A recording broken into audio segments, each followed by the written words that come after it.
सर्वांना नमस्कार. माझे नाव आहे विघ्नेश.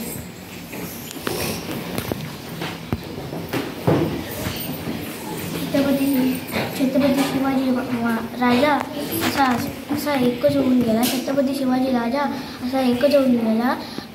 इतिहासांच्या पानांमध्ये नाव आपले कोरून गेला. इतिहासांच्या पानांमध्ये नाव आपले कोरून गेला. छत्रपती शिवाजी महाराज हे शूर, पराक्रमी आणि महान राजा होते. त्यांचा जन्म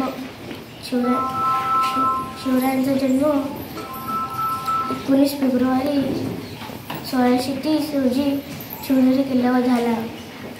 शिवाजींचं पूर्ण नाव शिवाजी जिजाऊ शहाजी भोसले असे होते. जय हिंद, जय महाराष्ट्र.